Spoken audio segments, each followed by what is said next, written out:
قلب روشن ہوتا ہے، قلب زندہ ہوتا ہے تو اس کی پرواز عالم ملکوت میں ہوتی ہے۔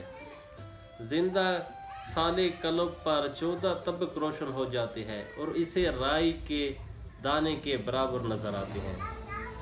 سلسلہ سرور قادری میں ذکر کے ساتھ ساتھ اسم اللہ ہو، للہ ہے، لا ہو، اسم محمد، کلمہ طیب، اسم فکر کا تصور بھی کیا جاتا ہے۔ ذکر اور ان اسماء کے تصور سے لطائف جلد روشن ہو جاتے ہیں۔ سلطان العارفین حضرت سخی سلطان بہو صاحب رحمۃ اللہ علیہ فرماتے ہیں، معرفت اور دیدار کا راستہ اسم اللہ ذات سے شروع ہوتا ہے اور پھر اسی پر ختم ہو جاتا ہے، چونکہ جملہ تمام مراتب ابتدا و انتہا اسم اللہ ذات میں مندرج ہے۔ سلسلہ سروری قادری کے ذکر کا طریقہ اور تصور اسم ذات کے بارے میں فقیر نور محمد علاجی شریف نے اپنی کتاب عرفان میں خوبصورت انداز اور مکمل طور طریقہ مرتب فرمایا ہے، اور آپ رحمۃ اللہ علیہ کے صاحبزادے مرشد کامل فقیر عبد الحمید صاحب سرور قادری رحمۃ اللہ علیہ کی کتاب فتوحات کامل میں بھی ذکر قلبی اور تصور اسم اللہ ذات کا طریقہ درج ہے۔ آپ صلی اللہ علیہ وآلہ وسلم نے فرمایا، سانس گنتی کے ہے اور جو سانس ذکر اللہ کے بغیر نکلے وہ مردہ ہے۔